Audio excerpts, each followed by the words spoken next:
cyberbullying. Cyberbullying. Dan cyberbullying. Kasus cyberbullying. Kristen Bride lost her Berdasarkan riset 16-year-old lembaga son donasi Carson December to 13, suicide. 2021, Nate asked for a meeting with 15 of students to report that several students were bullying him via a text message thread provided to CBS2 and on Snapchat. Assalamualaikum warahmatullahi wabarakatuh. Perkenalkan, kami dari kelompok 3 IoT kelas L dan kami akan menjelaskan tentang cyberbullying.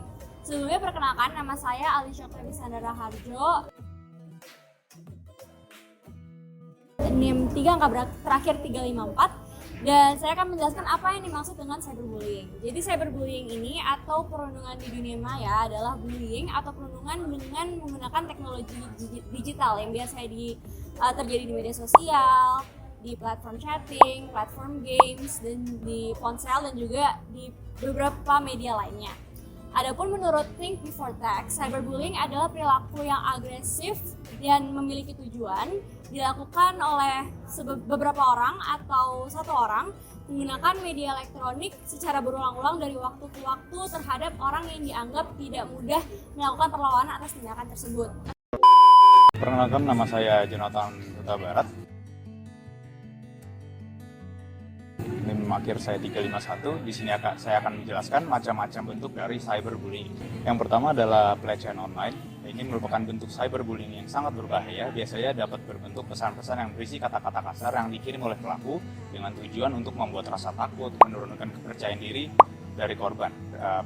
Pesan yang dikirim terus-menerus membuktikan bahwa tidak adanya jeda bagi pelaku cyberbullying. Yang kedua adalah vaping.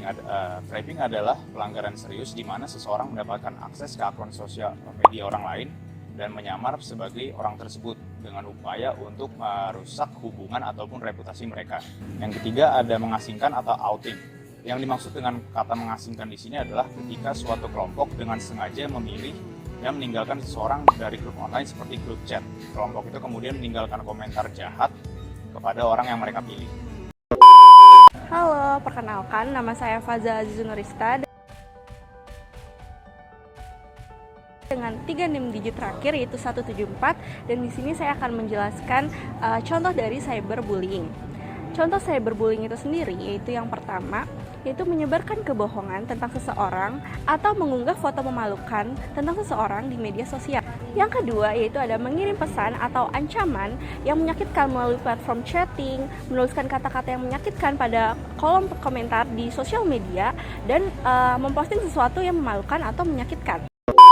Menurut penelitian berjudul A Majority of Teens Have Experienced Some Form of Cyberbullying in 2018, hampir 59% remaja pernah mengalami yang namanya cyberbullying. Dan hal ini menyatakan bahwa korban remaja lebih banyak daripada korban dewasa yang dimana sebanyak 33%.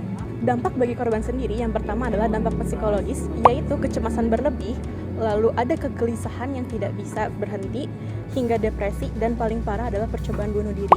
Dalam penelitian yang tadi, terdapat 150.000 orang dari 30 negara yang menyatakan mereka selalu ingin menyakiti diri dan bunuh diri sebanyak 2 kali lipat setelah mereka melihat kembali bullying yang mereka lihat. Perkenalkan, nama saya Zerlida Eke Ariela dengan nomor NIM 353. Di sini saya akan menjelaskan bagaimana cara mencegah atau mengatasi cyberbullying. Untuk mencegah dan mengatasi cyberbullying itu bisa dilakukan atau dimulai dari diri kita sendiri. Kita harus tahu bahwa menggunakan media sosial secara tidak bertanggung jawab itu dapat sangat berbahaya. Cara yang dapat kita lakukan yang pertama itu membatasi penggunaan media sosial. Setiap orang itu memang memiliki hak untuk menggunakan media sosial sesuai dengan kebutuhannya masing-masing. Tetapi kita juga harus tahu di mana batasan kita untuk menggunakan media sosial itu supaya tidak berdampak negatif pada diri kita dan orang lain. Lalu yang kedua dengan memprivate akun media sosial kita. Hal ini tuh dilakukan agar kita mengetahui siapa yang mengikuti kita sehingga para akun anonim atau para fake account tidak dapat mengikuti kita dan melakukan tindakan-tindakan cyberbullying. Lalu selanjutnya kita harus melindungi identitas diri. Dalam menggunakan media sosial, kita tidak boleh sembarangan untuk memposting identitas diri kita seperti misalnya tanggal lahir, alamat rumah, lalu nomor rekening dan identitas diri pribadi yang lainnya.